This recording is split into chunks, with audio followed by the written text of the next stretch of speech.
my first question is, I'm also Italian, but I'm from Queens. And I wanted to ask about the whole baptism. And I think it's nice that you guys actually film and show like the religious side of things, because a lot of shows in general, not even like reality shows, like show that people actually have religion in their lives. So first of all, is it hard to film in a church? Mike, I guess I'll ask you because it was your son's baptism. Yeah. But you guys, I feel like you guys have all done it at some point. It wasn't easy filming in a church. I had to go through many interviews with the church and the priest to Oh, wow. actually have them allow me to film. I had to go to at least 2 interviews, and they probably did a little background check on me and over the past couple of years and where I am in my life and my family, and they approved of me and my family, and we moved forward. So I was very happy because the baptism is the first experience or introduction to God, and I was happy to film that as well. So how do you guys make sure to keep religion in your kids' lives? Anyone can answer this. Well, I think that the baptism for me was the first step, and I did that, and he's only 1, so I can't. It's true. That good point. So I can't go any further. I just did that, so. That's a really good point. Yeah, Nicole, I feel like religion is huge, and we baptized family. Our boys. Yeah, I think we can move to the next question, please. Okay, great. All right. So this season, there's also Jerry Springer on. So can you tell us why he was there or anything about that? Jerry Springer's on our show this season? Yeah, he actually came to the meatball show. So, okay. Yeah. I mean, I don't know if you're not allowed to talk about it, that's fine, but I'm just gonna ask.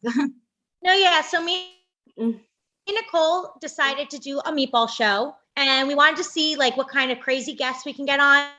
And we actually got Jerry Springer to say yes, and he came to my house, and you'll see. And it was so weird having Jerry Springer in my house. And then me and Nicole interviewed him, and yeah, it was pretty wild. You'll see all of it. That's amazing. Yeah. I also thought because the show had a lot of like group chat on it, and I was just wondering, do you have like multiple group chats where like some people are not on it, and like how often do you group chat? We group chat probably 5 billion times a day. Yeah, but I know the girls have their own, the boys have their own, because when you're talking about feminine things, I'm sure MVP, periods and babies, that's where we don't really chat. Yeah, MVP has a chat. They're probably pro like working out, we're pro wine, drinking. And then we all meet in the middle, drunk, and is it okay to drink 17 days in a row? Yeah, the girls chat we like go to at like 11 o'clock when the kids are sleeping, and we're like drunk off our wine, and we're like, all right, here we are. Yep. We've had this group chat for probably 2017 or 18. Oh, nice. when we were just talking about doing the reboot. So it's been going strong for. Yeah, we've been talking every day in it since, which is that's so nice. And what about Ronnie? Is he in it? Right now, Ronnie is focusing on his mental health. And no, but is he in the group chat? Oh, you have one, yeah. He's in a Jersey Shore one, yes. Right. Yeah, another group chat, yeah. All right. Since this is coming out on Father's Day, technically, because I write for the Sunday paper, I asked this also to the Buckhead cast. Do you guys have anything that you did on TV that you didn't want your dads to see, but they did? I mean, a lot.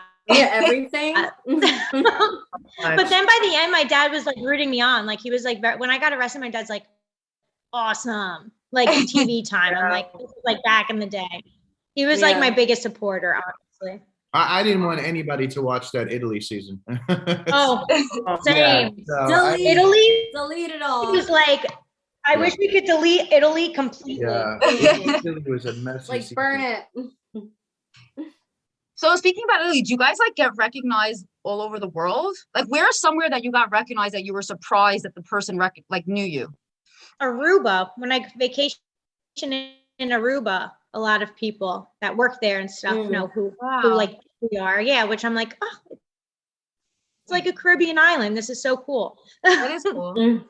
Yeah, I think it's a blessing that, our cast has become household names and we've turned 15 Minutes of Fame into 15 years.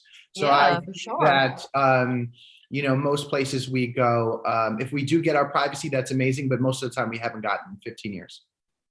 Do you have any funny like fan stories, like something someone told you that was memorable, or like a touching story or a crazy one? I actually thought it was crazy. I was at a gas station randomly, and these big group of bikers, like really like hardcore bicycle, like bikers, like came and were filling up their gas on their motorcycles. And they looked and they were like in their 60s and they were like, oh my God, that's JWoww. And I'm just like, what? Like, of all the people, so like cool. a crazy group of bikers recognized me, and they're like, our daughters love you, and they were the sweetest. But Yeah. It's like our dads. hard. Yeah, total dads. Our like dads are super bikers. Yeah. Yeah. Our demographic is like huge. Like we could have someone that's 20, Exactly. like know our show, and then like 85 and know our show. Exactly. And it's crazy. Yeah. I love when the mothers and fathers and the grandmas and grandpas come up to us. It's really just, it's so flattering, And I remember when I did Dancing with the Stars, there was a grandma she could have been 60, 70 years old. She was hiding underneath a car. And when I came out, she like did like a little bit of a, I don't know about a somersault, but like a little tuck and roll. Oh my God. And she was trying to get a photo. It was just amazing. Amazing experience. All right, guys, I have to wrap up. They're telling me so. Thank you so much. I love your show. I've been a fan for a long time, and